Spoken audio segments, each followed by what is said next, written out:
Hi there, welcome back. In this slice of physics, we're going to take a numerical example around capacitance. We're going to start with determining capacitance of a capacitor from its physical properties. Then we will see how this influences the amount of charge deposited on the plates when connected to a battery of a known potential difference. And finally, we will see how we can change the charge separation while it is still connected to the same battery. So our example problem today states that a parallel plate capacitor is made of 2 meters by 1.5 meter rectangular plates, separated by a distance of 3 millimeters. The gap between the plates is filled with Teflon, which has a dielectric constant of 2.0 that's given to us. And the question asked is, when the capacitor is fully charged by a 12-volt battery, what will be the charge on the plates? So let's first understand what's given and what's being asked for. We are given all the physical properties that are relevant. We're given the dimensions of the plates.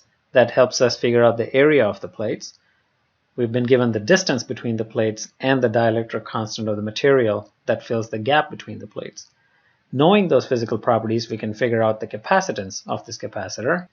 And once we get the capacitance, we know that there's a relationship between charge separation, potential difference, and capacitance. So we can figure out that charge separation.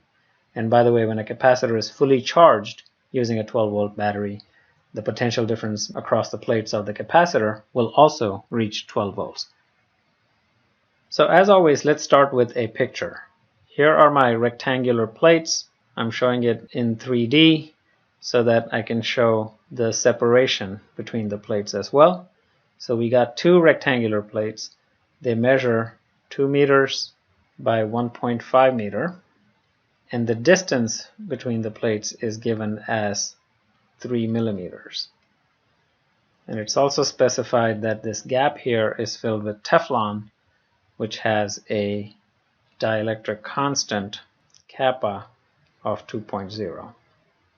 And finally, to complete our picture, this is fully charged by connecting it to a 12-volt battery, like shown here. So this delta VB for the battery is 12 volts. So now that we have an understanding of what the problem is about, what's given to us, what's being asked for, and how we get there, let's look at the equations. Here are the equations that are relevant in this case. I've got the equation that defines capacitance in terms of the physical properties of the capacitor. I've got another equation that relates capacitance to the charge and potential difference, and here's the constant that's involved in this equation. So our first step was to figure out the capacitance of this capacitor.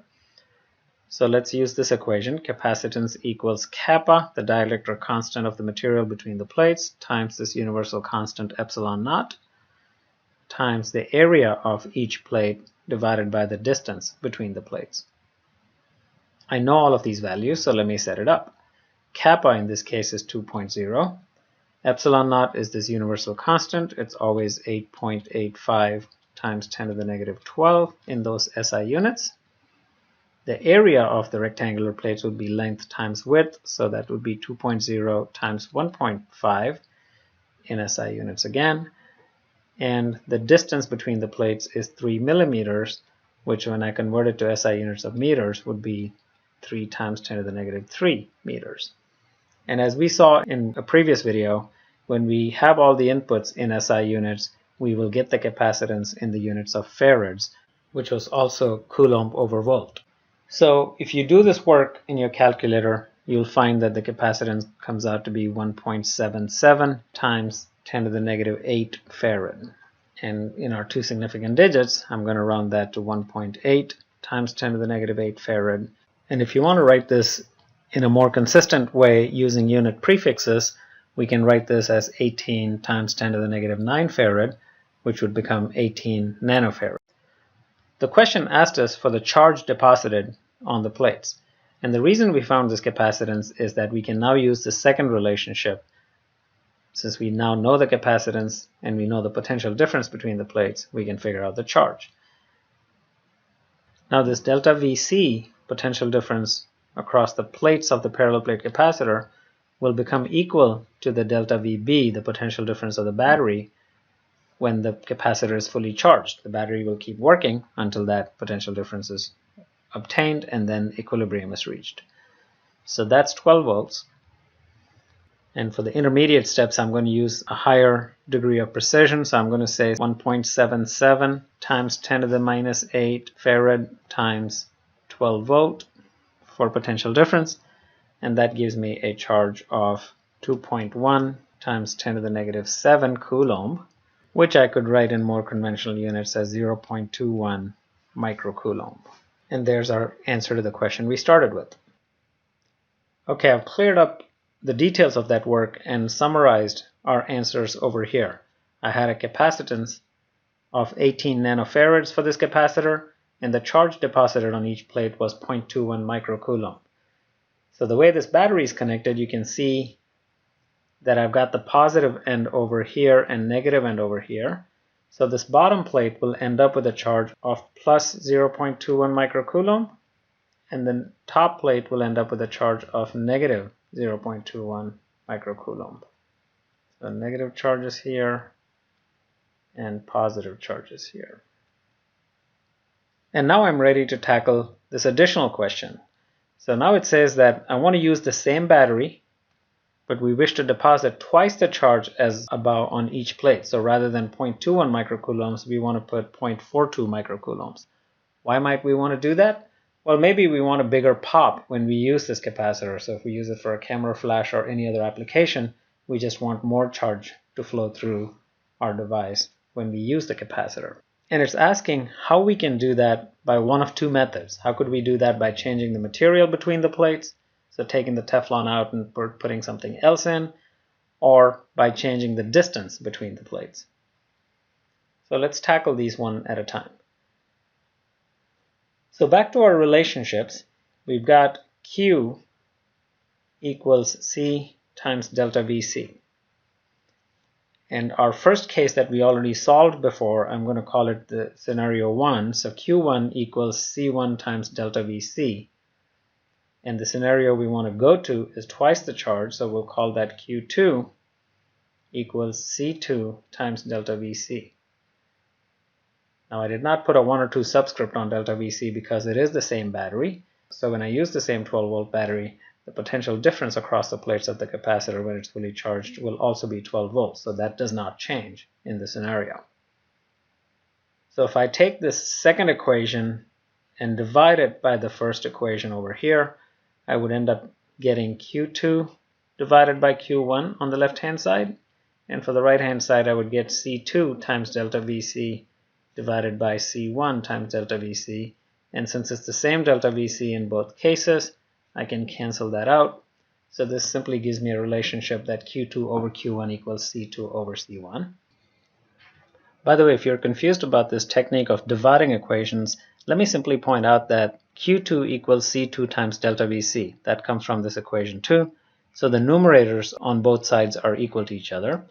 And Q1 equals C1 times delta VC. That's established by equation 1.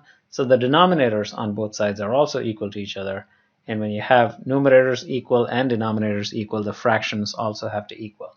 So you can do this to equations where you can divide them, add them, subtract them, multiply them, and that's a common technique that's used in algebra. Now in this case, since we want to double the charge deposited, the question gives us the relationship between those two. It tells us that Q2 equals 2 times Q1. So that tells me that Q2 divided by Q1 is simply 2. So C2 divided by C1 has to be 2, which means I've got to double the capacitance to get double the charge separation between the plates. So now it's basically asking, how do I double the capacitance by changing the material between the plates or by changing the distance between the plates? So let's look at the second equation to figure that out. So I've got capacitance equals kappa epsilon naught A over D. And in the first scenario, I want to change just kappa. I want to change the material between the plates, which means the area of the plates will not change and the distance between the plates will not change. Epsilon naught never changes. It's a universal constant. So for that purpose, I can say C1 equals kappa 1 times epsilon naught A over D, and C2 equals kappa 2 times epsilon naught A over D. And like we did before, I can divide this second equation by the first equation. I'll end up with C2 over C1 on one side, and on the other side, and I'll end up with kappa 2 over kappa 1. All of the other terms, because they're same, will cancel each other. So I get another relationship here that the ratio of capacitances equals the ratio of the dielectric constant as long as nothing else changes, which in this case does not. So since we want twice the capacitance, we know this ratio is 2. So this simply tells me that kappa 2 over kappa 1 has to be 2, which means kappa 2 has to become 2 times kappa 1. And since I know kappa 1 to be 2.0, this becomes 2 times 2.0 or 4.0. So if I take Teflon out and replace it with another material that's got a dielectric constant twice as large, 4.0, which is pretty close for silica. So if I put silica instead of Teflon over here and use the same battery, the battery would now have to work harder because I would have doubled my capacitance. It wouldn't be 18 nanofarads anymore. It would become 36 nanofarads. And so the battery will have to work longer and harder to put twice the amount of charge in order to get the same potential difference as I had before. So just to reach 12 volts, it'll move more charges, and I'd end up with 0.42 microcoulomb. So that was our part A over here. And once again, I'm just going to clear some room and free up some space. And so to tackle the C part, I go back to Teflon, and now I just want to change the distance between the plates. Would I bring them closer or move them farther apart? Well, you can look at this relationship and see that as distance between the plates increases, capacitance decreases. So in order to double the capacitance, I would have to cut the distance between the plates to 1/2. If you want, you can do the same proportional reasoning that I did to cancel out the common terms to end up with this equation that says C2 over C1 would end up becoming D1 over D2 because the distance between the plates is in the denominator. Well, on second thoughts, since this denominator business can be confusing, let me show you how that works. So C2 over C1 would simply be kappa epsilon naught A over D2 divided by kappa epsilon naught A over D1. Since in this case only the distance has changed, the area is the same, kappa is the same, epsilon naught is always the same. So now I got on this right hand side two fractions divided by each other, and you'll remember that when you divide a fraction by another fraction, it's the same as multiplying the first fraction by the reciprocal of the second fraction. So this would be kappa epsilon naught A over D2, the numerator, and I can multiply it by the flipped version of the denominator. So this would become D1 on top divided by kappa epsilon naught A. And when I do this, the kappa epsilon naught A is the same on both sides, so I can cancel that, ending up with D1 over D2. So that's where we get this C2 over C1 equals D1 over D2 from.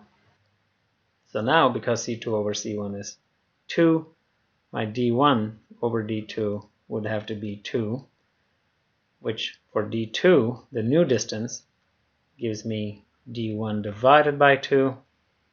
So I would go from 3 millimeter to a distance of 1.5 millimeter. I'd have to squeeze these plates closer in to half their distance in order to get twice the capacitance.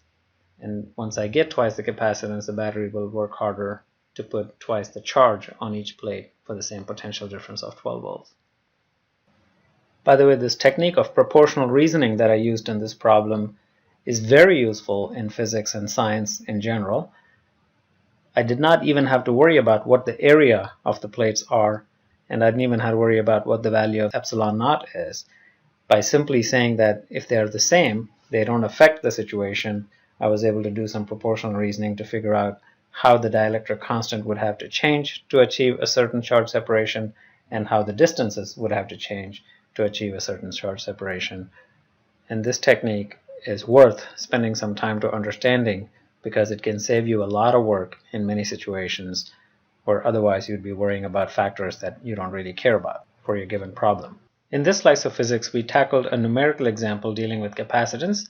We first saw how we determine the capacitance from the physical property of the capacitor, and then we spent some time understanding the effect of this capacitance on charge separation between the plates and the potential difference between the plates.